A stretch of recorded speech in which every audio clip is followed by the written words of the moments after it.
হয়ে যায়, তাহলে আবার তাকে জাহান্নামে নিক্ষেপ করে দেওয়া হবে। ওই ভাইরা, যাদেরকে মাল দেওয়া হয়েছে, টাকা দেওয়া হয়েছে, ধন দৌলত দেওয়া হয়েছে, এটা আল্লাহর মাল, আপনি ভক্ষণ হারাম করলেন, তার জন্য এই কথা। কিছু লোক আছে জানেন কি বলে, দান করে আবার দানটা নিয়ে নেয়।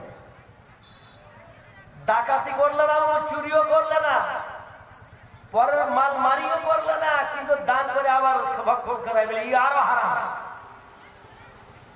এমন লোক আছে না অনেক। কত নিবেন আপনি? মসজিদটা দান করে দিয়ে বলছে তোর বাপের মসজিদ আমার মসজিদ, আমার বাপ নিয়েছে। মসজিদ দাতা দিয়ে বলছে আমার বাপের মসজিদ তোর মসজিদ। এই মুমিন ভাইরা, এই কথা বলে থাকলে তোবা করেন, আস্তাগফিরুল্লাহ। আন্নাল মাসাজিদা লিল্লাহ, মসজিদ আল্লাহর ঘর রে বন্ধু, আল্লাহর ঘর আপনার ঘর নয়। আন্নাল মাসাজিদা লিল্লাহ ফালা তাদউ মা লা ইলাহা ইল্লাল্লাহ, সমস্ত মসজিদ আল্লাহর ঘর, আপনার ঘর নয়, আপনার ঘর নয়। আপনি বলেন আমার মসজিদ, এটা যদি আপনি বলেন এইভাবে ইসলামী দাবি করেন, ঠিক আছে, সবাই মুসলমান, আমার ঘর বলবো, ঠিক আছে, কিন্তু পৈতৃক সম্পত্তি ভাবে যদি আপনি ওয়ারাস হিসাবে দাবি করেন, আপনার না যায় যে হারাম, হারাম, আপনার হারাম। যদি বলেন আপনি আমার ওয়ারাস সূত্রে মসজিদ, আমার বাবা ছিল জমি, আমার মসজিদ, যদি বলেন এটা ভুল, হারাম, হারাম। আর বলেন আমার মসজিদ সকলের মসজিদ, সকলের মসজিদ আমার মসজিদ, এর কোনো বাধা আছে না? ঠিক কথা আছে বন্ধু।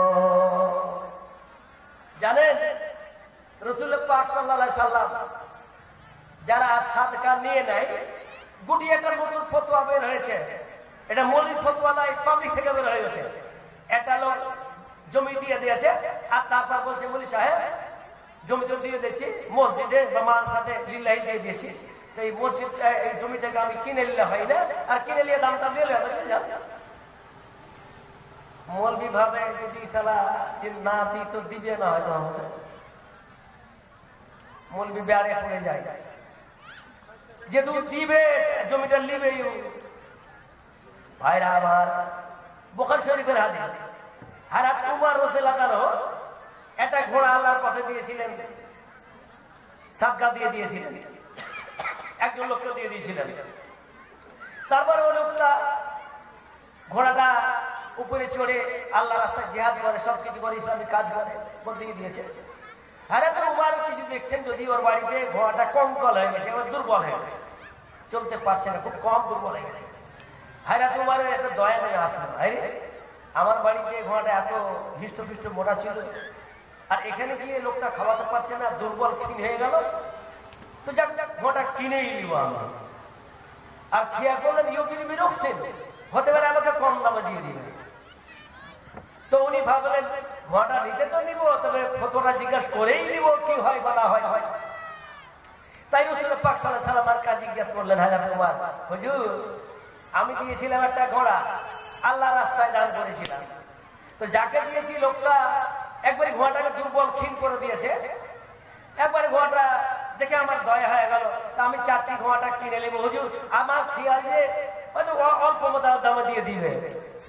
নবীকে বলছেন ওয়ালা তাউদ ফি সাদাকাতিকা ওয়া ইন আতাকা বিদিরহামিন, খবরদার খবরদার, তোমার ওটা সাদকা, তোমার ওর সাদকা দিয়েছিলে, দান করেছিলে, খবরদার ওটা নিও না, ওটা নিও না।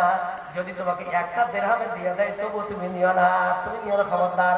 কিনতে পাবে না, তুমি দান করেছো, তুমি কিনতে পাবে না, এমন তো নেওয়া যাবেই না, যাবেই না, হারাম, হারাম। কিনে দাম দিতে গেল সে হারাম, তোমার নেওয়া হারাম হবে, হারাম হবে, হারাম হবে, খবরদার নিও না।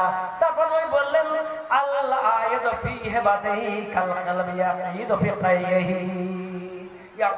কাইহি, আমার ভাই বললেন যে ব্যক্তি দান করে দিল আর দান করে ব্যাগ নিল, লোকটা কেমন ওই কুকুরের নাই, ওই কুকুরের মতো যে কুকুরটা পেট ভরে খেয়ে নিল, আর খাওয়ার পরে আবার বমি করে দিল, আবার বমি করে আবার তার বমিটা আবার খেয়ে নিল।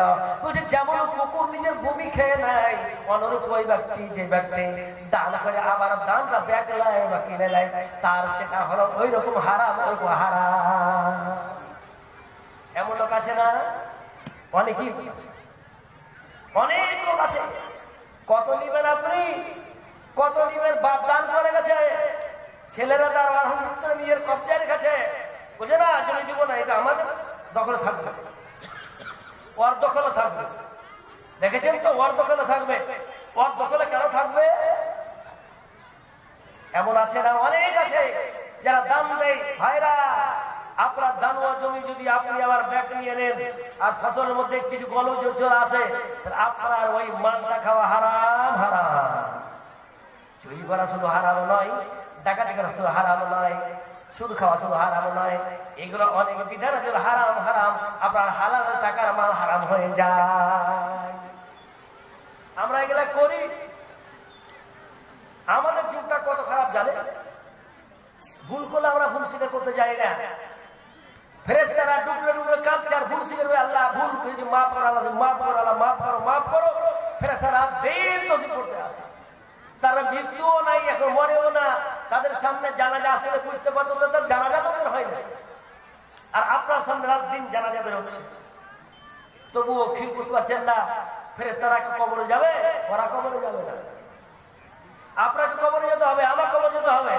কবর বলে ভয় হলো না, ভুলো ঠিক করতে পারলাম না, স্বীকার করতে পারলাম না। শুনুন, মানুষ কত নির্দয়, ভুল করতে গেলে ভুল কিন্তু স্বীকার করে নেয়। ওমাইর আবিল লাহাম বলে একটা লোক ছিল।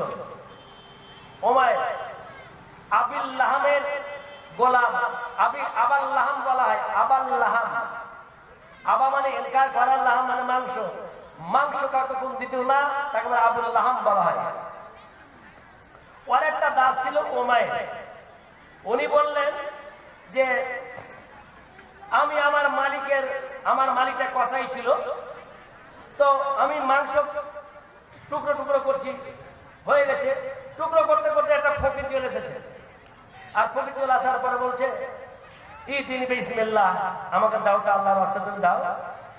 উমাইর বলছে, আমি মাংস উঠে দিয়ে দিলাম, কিছু দিলাম, লোকটা চলে গেল। আর তারপরে এই ব্যাপারটা আমার মালিক মাওলা জানতে পেরেছে যে আমার গোলাম ওমাইর কিছু দিয়ে দিলে। আর যেমন শুনতে পাও, হন হন করে দৌড়তে দৌড়তে এসে গিয়ে যারা বানি তামাচা প্রাণ করে আমাকে মেরে লাগলো।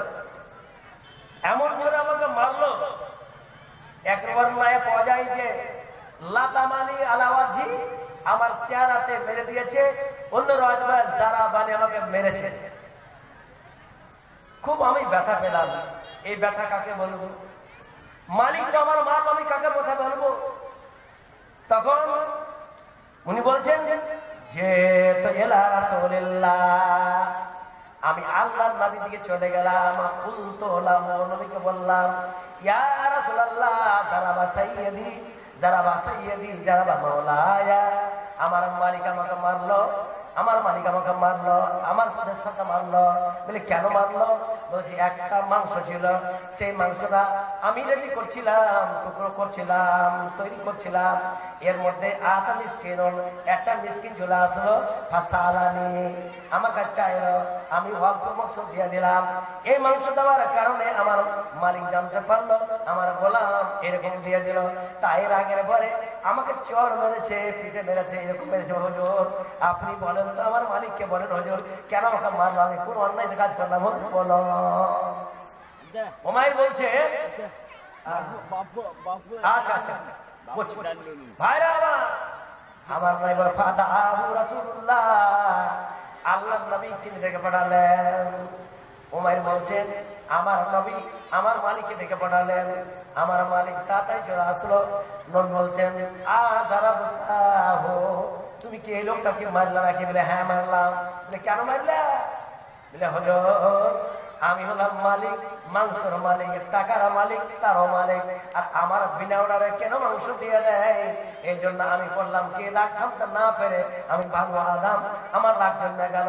থামতে না পেরে একটা চাপড় মারলাম, দু চারটি বাড়ি বেঁচে। হুজুর আমি এইরকম তাকে মালিক মারা করেছে।